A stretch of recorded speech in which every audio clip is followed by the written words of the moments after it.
Well, good morning to everyone who is having the opportunity to watch this lovely conversation. I am here today with Dr. Addo, Associate Professor of Music Education at the University of Minnesota. She was a professor of mine during my undergraduate degree, and I am very excited to have her here today to talk about her background and experience working with children in music all over the world. Dr. Addo's research interests include international education, collaborative and comparative research on music play. Associate Professor Addo teaches elementary music methods to both non-music and music majors and supervises student teachers. In the graduate program, Dr. Addo teaches qualitative research in arts education, research and scholarly issues, world music in the classroom, and supervises thesis writing. Prior to her University of Minnesota appointment, Dr. Addo was Assistant Professor of Music Education at the University of Connecticut, visiting postdoctoral research fellow at Roehampton Institute, London, and administrator for the Center for Intercultural Music Arts, City University, London, England. Thank you so much for being here today. On behalf of our organization, our students, and our families, thank you for your time. We are so happy to have you. Thank you for having me. I'm honored to be invited. It's also a joy for me to reconnect with a professor of mine. So very fun to be able to talk with you more. Just to start, and for you to give yourself your own introduction, could you tell us a little bit about your journey as a music educator, the different places where you studied and taught, and the different institutions and students that you have worked with? Well, I've always wanted to be a music teacher from the playground in Ghana. I was always a teacher when we played school. So it wasn't surprising that after I decided to go into music education at the University of Cape Coast in Ghana. And that at that time, you had to have a Bachelor of Music degree and a diploma in education, because the University of Cape Coast at that time was a university that trained all the teachers for schools in secondary schools in Ghana. So I trained as a secondary music educator. But when I finished, the university sort of asked me to stay back and become a teaching assistant for them. And part of my position was teaching in the elementary school for the university. So when I started teaching there on my own, with the guidance of my professors then, I learned about methods of teaching, and I got curious about methods of teaching and decided that, I really loved teaching the little ones. And so went to Canada, University of British Columbia, to do my master's and my PhD. And while I was there, I had the opportunity to do some work in schools. And also I learned about the offshore work and got my training, all three levels of all the offshore work at the University of British Columbia. And then after that, I decided to go back to England, where I was born. And I worked for a couple of years at the Roehampton Institute, as you know, and also did some teaching in the schools because I substituted teaching. And I used to say my ideal job was to find a job as a university professor, which gave me the opportunity to work at least 1 or 2 days every week in the school system, because I really love working with little ones. Then after the university, after working in England for 2 years, I moved to Connecticut, my first full-time position as a university professor. I was there for 3 years, enjoyed Connecticut, and then University of Minnesota gave me an offer that I could not refuse. The University of Minnesota had the opportunity to do a lot of research, and there was a lot of community engagement. So I could really engage with organizations and teachers. And I did what I did in Connecticut, as in I made friends with my colleague music educators. And since my position was a full-time one, I would call them when I needed a fix. I said, I need a fix of little ones. And they would let me come and try and teach, spend a day with them every now and again. And those were always a thrill. So I had that's the background I have. Okay. So are other people in your family music educators or lovers of music, did that start at home for you, or was it something you found yourself? Absolutely. It did start at home. My father is a surgeon, a medical officer, and he met my mother playing the piano in England. There were international students in England, and she was studying nursing, but she did piano all her life. You know, she was from Jamaica, and she did all piano at ABRSM all the way up to grade 8. And so was playing in the lounge in there and met my mother that way. He played the guitar. So that was his hobby. And so and that's how they met. So through my mother's encouragement, she taught me piano. And when we were little, she taught all of us music. We had all the music instruments at home. And so we all dabbled in all the music instruments. And so my brothers are fine guitarists, very fine guitarists. And then my sister and I both play the guitar, but play the piano too. Okay. I have to say personally for me, there's nothing like being able to make music with my family. Yes. And it's very fun now that me and my siblings are all grown up a little more too. And it's fun for us all to collaborate and no one's nervous. So it's Exactly. wonderful to be able to make music at home and have Yes. those connections there. Yes. I have a follow-up question because you have a wealth of experiences in many different places, Mhm. and perhaps there are different structures that need to be followed just through different institutions, but also you were in many different countries. So, how do you think music and those experiences remained universal in all of those different situations? Oh, I will give you an anecdote. When I was in Ghana for my sabbatical year this last past year, and I met I have a 9-year-old, and so we're in elementary school, and then I met an old friend, and she said her son was going for piano lessons, and I said, "Oh, where? You know, music lessons." I said, "Where?" So I went and found out, and I walked up to this area, and there were these children all together in a shed, under a shed, playing the violin together. And I thought, wow. And later on, I saw them in schools, and I saw that kids love music regardless of if you put an instrument in a child's hands, they'll try to play, they'll try to double with the instrument. All children love music. Even if it's singing, they'll start singing. My son just loves to sing, sings all the time. And I can't complain because I'm a music teacher, so he sings all the time. Children love to sing or hit something, drum, so it's children, that is universal. There's a passion for artistic expression. Once it's in their environment, they'll do it. And even if it's not in the environment, they do it among themselves on the playground. So Definitely. So, what do you think the value of music is or can be in a child's life? And you can be as specific or as broad as you would like.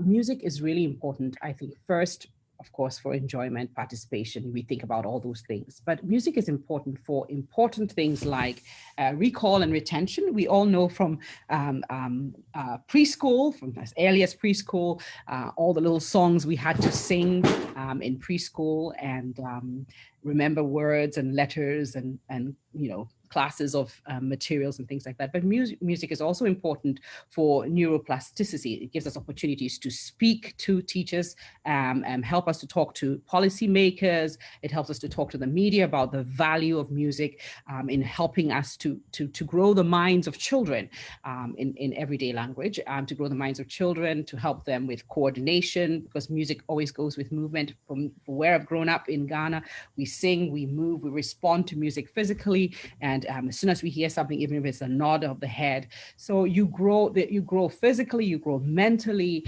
and you grow emotionally. It's a way of connecting with other people. And if you've had friends from elementary school or preschool, there's certain songs and things that you remember when you meet each other. You sort of, oh, remember when we sang the song with, we did this game or we created this thing. It is that creates that social emotional bonding that we all need to function properly in this world.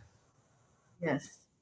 So, exactly relating to connections, how do you think music lends itself to creating greater connections within families and schools and communities? How does it magnify what might otherwise just happen because of our humanity? It helps to make connections by, of course, through the songs, family treasures, things that are passed down from generation to generation. But if you have small groups in at home that are singing together, you're singing all the time. You know, when you're working together. I had a mother who would sometimes start singing, and the rest of us in the house would just start to harmonize with her and sing, just spontaneously. It creates that bond within the family. You can connect with in high school. I think one of the things I enjoyed in high school in Ghana, the university at Achimota School, which was known as a music school, but it was a regular high school, but had a strong music program, was that we had a variety of experiences. So we had, our traditional drumming and dancing that was part of our everyday life. Then we had our orchestra, we had our musicals, so you find these bonds and these connections with different people. So years after we've gone, and we still come back, and sadly at every funeral, once we know that a classmate of ours has passed, or a fellow Akura, as we call ourselves, has passed, we go to the funeral and we always sing the school song at the funeral. Once the parents know, once the family knows that we are there, we don our school cloth, as we call it, and we sing. So it creates this bond, this unifying experience. You can have music in the communities, in older people homes. That's one of the things I'm thinking of doing when I retire, is to connect with some of the old folks homes here. We don't call them old folks homes, but the senior living centers. You can tell that I'm coming from I'm coming from England, but it's the senior places, and then we can make music together. Whether it's creating a small little orchestra, because I dabbled in violin at one stage. You'd be surprised. I don't play as well as Elena, of course not. But we could either create a small orchestra or sing together, and because I love to sing, so I sing with vocal lessons. So yeah, it creates those bonds. People don't feel lonely. It also helps, of course, with recall. Especially, we know there's research that has shown that older people who are beginning to show the signs of dementia can be reconnected if they're reminded of the songs that they sing. So if family members go in and sing with them songs that they've sung through the family, it helps them to recall, helps them with their memory. So there's all these different benefits of music and in community building and connecting with people. Of course, today with COVID, we are all meeting via Zoom. And so, interestingly, I have friends from growing up in primary school. We have a small group. I have friends from secondary school, high school. We have a small group. I have friends from university. We have our own small groups, and we meet together and we connect via WhatsApp. We create concerts. We created a Christmas concert last year. It was a hoot because we were remembering songs from our childhood. Yes, and that's what the internet has provided for us. So Definitely. I think the best thing that you represent to me now and in the past is that everything you do through music is with joy, and it creates joy. And there's this shared joy too. And of course, you know all of the scientific background, and you can defend these things to someone who wants to know facts. And yes. doesn't maybe understand the experience of something or what it can mean emotionally. And you have both, but I find the joy part especially inspiring. Indeed. Because you also speak about different populations, young children working with older adults, and it stays the same for you. It's just about creating joy and experiencing something together. Indeed. So this is a little bit more of a question um, for you, but to encourage our parents and our families. So in many cases, musical training and other experiences can have a high monetary cost. There are programs that try to mitigate financial barriers. We personally, as an organization, we have our programs free to the participants, but they're not free, of course. And also, that does not cover the cost of an instrument that a child would need, repairs, accessories, music, travel. There are more things than you can name.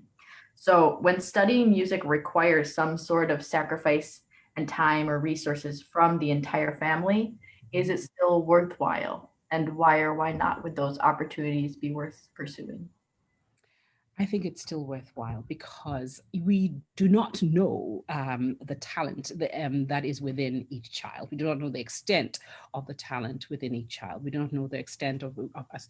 I've already spoken about the value of music in a child's life, just psychologically, emotionally, and all those things. And so I think it is very, very worth it because in the long run, you will begin to reap the benefits, whether it is psychosocial, social, the child calming down, being able to focus, being able to organize their time. These are some of the little tangible things that happen when you have to have the discipline of practicing your instrument.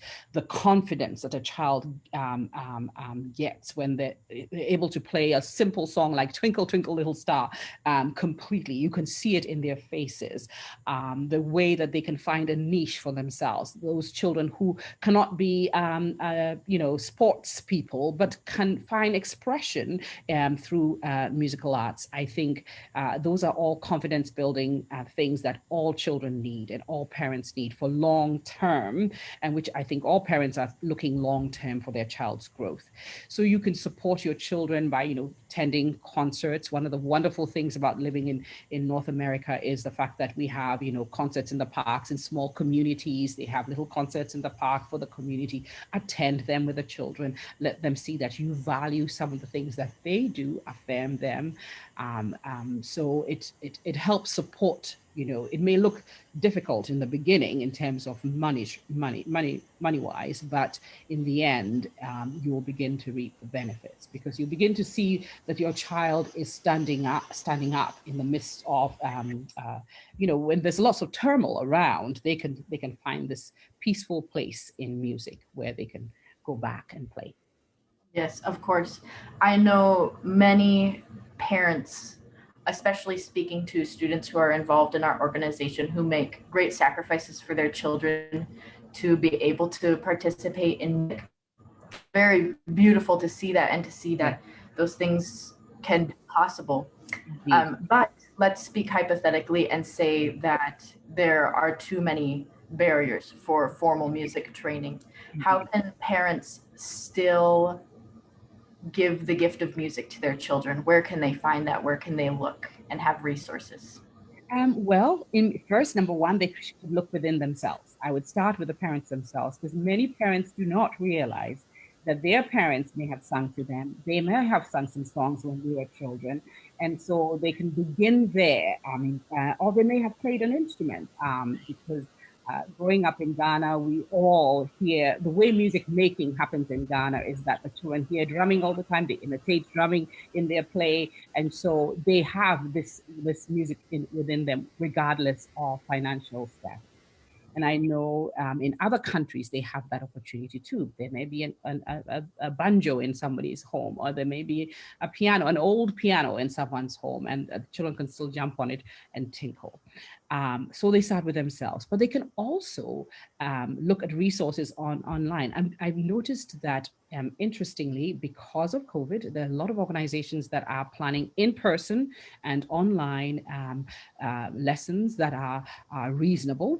I have a colleague here at the University of Minnesota who is starting with her guitar ensemble, who is starting guitar for young people, and it's going to be free for them. So she's sent out notices to all of us to help us to sort of contribute financially to support that organization. The internet gives us that. There are little phones, even if you don't have access to a computer at home, most people have a smartphone. I always chuckle because in Ghana, everybody is poor, but everybody has everybody has a smartphone, and so I feel like telemusic making is going to become very, very important in future in connecting people and connecting for resources. So try to find, but of course there will be music organizations in your community where you can check, okay, and say, okay, to what extent, because not all things you find online are going to give you the things that the legitimate music training that you need. And so we don't want the little ones damaging themselves or damaging their voices because of what they're hearing online. So do check with somebody you know, friends you know who are in music. You can say, well, I've seen this program. I don't have the funds to take my child to school, a music teacher right now, but what are some of the organizations that offer music that are subsidized by funding organizations, other organizations. And so, and of course, like here, even in Minnesota, we have Musication, which is a voice of children's choir, but is much more involved in the kids' high school, schoolwork, and also, so it's an all-round education. So you can find those group things too that are organized for in your local community. You can still engage in music and have your child grow. Of course, it's very amazing to see the opportunities that technology has created in my lifetime. Yes. I've seen it grow as I get older, and then a huge growth in the Yeah, last year, indeed. definitely. Indeed. And Indeed. it is very amazing. There are so many resources, and I appreciate your note of caution. Yes. Also, that's important to acknowledge. Yes. It doesn't mean all things are bad or that No. can't be a great resource, but it's also good to um, make sure that you're doing what's in your best interest too. Yes, and that's why I forgot. Sorry, and I forgot to mention. I'm sitting right here in front of University of Minnesota, but the University of Minnesota does have summer programs. So look for summer programs, summer camps, that are subsidized for kids too, in your local area. So your universities may organize summer programs and summer camps, and even music lessons also. Definitely. Yes. The internet is an amazing thing. And uh, of course, some aspects of human connection are missing through it, but Exactly. much that we can have that we wouldn't have at all Yeah. otherwise. Indeed. It really is a blessing in that way. Yeah. So to continue um, the perspective of parents a little bit more, Mhm. how else can parents support their children in music, both through lived musical experiences or formal training? And since you are a parent, Yeah. what do you do for your child? Okay. My child, okay, so that's where I would say I'm the best person to answer this question because it hasn't been rosy. Okay. So there's certain natural things that the child does when they're younger. So, like my son loved the drums, and I noticed that we visited a church and they had a big drum set in front. And he was very active. He was only 4 years old. And all of a sudden, he ran to the front and jumped on the drum set. And fortunately, the musician didn't chase him away, gave him his sticks, and there was my little 4-year-old doing, drumming. So I thought, oh wow, he's very well coordinated just by seeing him do that. So I was talking to a friend, and a friend sent me a drum set. So I have him playing drum set, and I sing, and he drums to go with me. And so those are some of the things we were doing at home to encourage him. I was doing at home to encourage him. After some time, he got interested in the guitar because he saw me. So I took him to one of our local places down here, Walker West, and he had some lessons. Then, because the piano is at home, I tinkle, and I don't force it. I just make him play on the piano and a little bit, and I try to teach him, and slowly. And the other day he was playing in school and he got nervous. So right now I'm at the stage where I'm trying to encourage him to overcome his nerves and trying to find ways for him to overcome his nerves. So there are little things you can do at home, so that parents can do at home. If they play an instrument, if they sing, they can do along the way. So, and as you all know about Suzuki is a parent-child organized thing. So you can go to organizations. It can be expensive, but it depends upon if you can find an organization that supports children with parents who do not have the means, but will offer parent-child music making. Yeah. So I always chuckle about that. It's hard to get, sometimes it's hard to get the child to practice. My child I've even offered him $1 practice, and that kind of stuff. And sometimes it works and sometimes it doesn't. But yeah, but they're naturally talented. You just have to keep smiling and keep giving them all the opportunities. And eventually he'll land on the one that he loves the most. So Yeah. we are still in the exploration stage. He's playing around the different instruments, and I'm fine.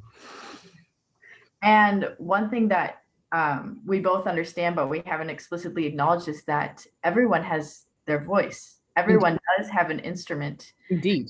And you have that instrument with you wherever you go, at Indeed.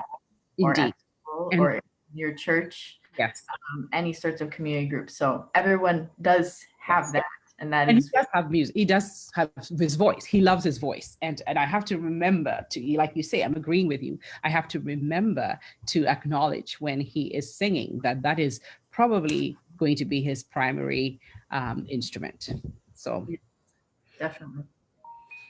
So if a parent wants to be involved in the development of their child, especially through music, but they don't have any background in music and they maybe even feel uncomfortable with what they don't know, how can they still be an active participant in this journey for their child? attend every concert, attend everything, cheer them on. When you hear them sing, even if it's squeaky, whatever it is, even if you don't have any idea of how it is, what it is like, how it does sound, cheer them on, be their best cheerleader. Don't shut them down when they're singing. You can be creative and say, why don't you teach your siblings that song, so that it's purposeful. It gives them that feeling of leadership. But I think affirmation is one of the best things that any parent can give their child. I think of myself growing up at the University of Cape Coast when I was doing my concerts. Now I go back as a visiting professor. I walk into the auditorium and I still remember the spots where my parents sat every time we had a concert. Yes, I don't think about the money. I don't think about anything else, that, all the other things, but the fact that they were there at every single concert and everybody knew that my parents would be at the concert. So yeah, just cheer them on like you do on the sports field. Definitely.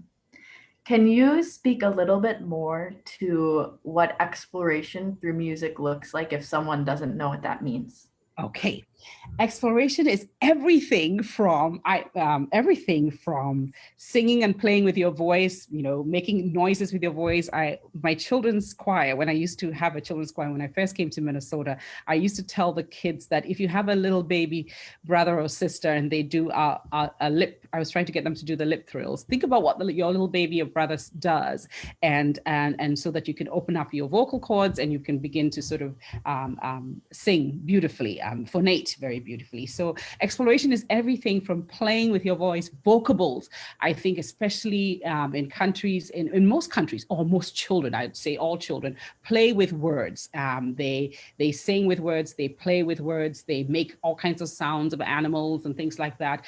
When they create their stories with each other, playing with each other, they're making up sounds and things like that. So yes, indeed, those are all the examples of exploration. You explore sounds with your voice, you explore sounds with things around you, pots and pans and plates and tables and chairs. You create, little children create all kinds of things with things around them, materials around them. I always say growing up in Ghana, we use milk tins and all kinds of stuff to create new little toys. Here you use rice and paper plates to create shakers. Those are all things you can use for music exploration. You explore with rhythm, you explore with sound, you explore with voice, your hands. So that's music exploration. On the piano, what I used to do was, when my son was 3, we just used to sit up straight and just play. Like we watch a person playing on television and we're playing along with this famous musician. Okay, so it's okay for me to get a break from listening to them playing, but it's for my child would sit really nice and had beautiful posture because he was exploring on the piano. We'd go up and down, all kinds of noises. We were really running. That is a musical exploration. Exploring with sound, you're exploring with your bodies and dancing and yeah. Of course. Okay, so now pretend that I dismiss that as Yes. chaos or noise, and that's not important. That's just a child being silly. They're not learning anything through that. They're not having any worthy experience through that. How would you argue with me and tell me that I'm wrong? I would tell you that you're wrong because every single movement is a learning expression, okay? And every single song is a musical expression. Every single sound that comes through a child's voice is a musical expression. It's the way the child makes sense of it. So if a child says, oh, she starts making up a story and says, oh, and the little bed went chip, chip, chip, chip, that is musical. That is a musical art. She's creating sound, a sound scape around it. It may not make sense to you. It's almost like little children learning how to write. You know that they go through this phase where they scribble. That scribbling is not nonsense. It is makes sense to the child. So I would take my child's scribbles, and I have to find some time to burn all that stuff. But right now, I would take my child's scribbles. What is happening in this picture? What are you doing here? And that my child would tell me all the different things. It looks like a big blob to me, but the child knows in their mind what, and these are opportunities for kids to really speak about. One of the things that our children struggle with is using their words. And so you're developing them by telling them, sharing with you what their song is all about, what their, the music, the thing that they've written, the drawing that they have made is all about. So they can make sense of these figures that they have created, and they can tell you a whole story from stick figures and circles and squiggly lines that you may not understand. And you really get into deep thought and understand how much a child really construct a story within their minds. Yes, of course.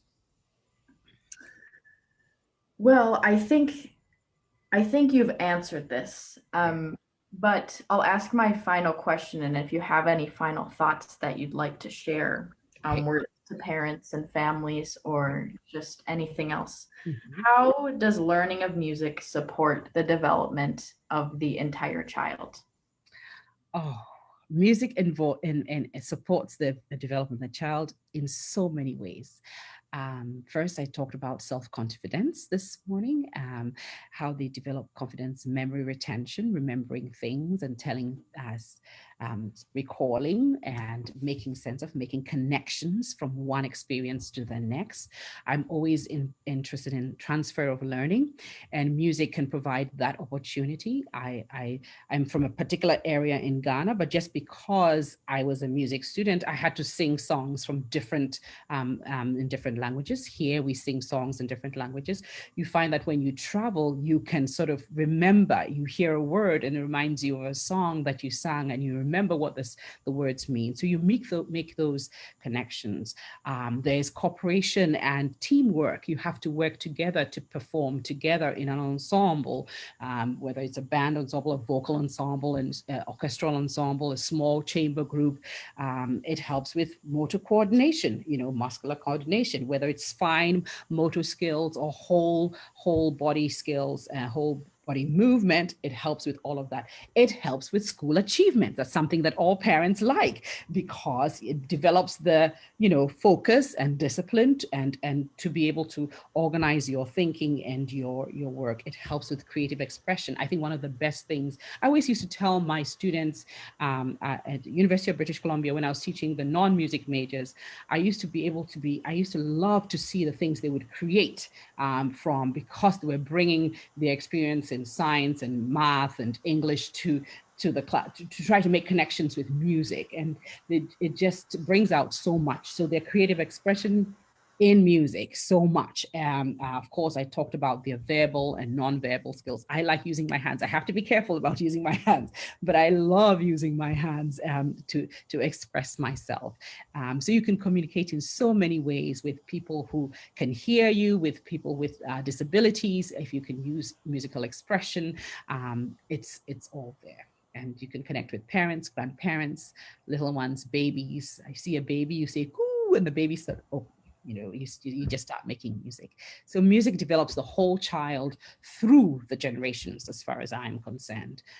So Definitely. And you have so many different separate experiences that can speak to that, and also really you could say, like, the academic knowledge about it too. So it's so wonderful to hear from you, and to hear how music plays a role that supports things that are not taught very often, but Indeed. they're completely necessary. And without them, um, students, if we're speaking just in general about children, can be Yes. very behind in a lot of areas in relating to other people or in speaking, and music can provide those opportunities that maybe other sorts of classes or subjects in school can't provide. And I will always believe that it's Indeed. 100% important to their development. Yes. So I appreciate hearing your perspective about it. And I know that there are many, many more things that you could share. And probably the list goes on forever. But thank you very much for your time and for sharing with us. I think you are a huge encouragement to our families. Yeah. And that's what we would like to be for them too. We want to be there for the child and their whole family. And so Indeed. having you with us in that way is very special. So thank you so much for your time and thank you for sharing this with us. And thank you to you and your organization, the Vargas International Music Foundation. And I wish you all the best with everything and that you do. Thank you.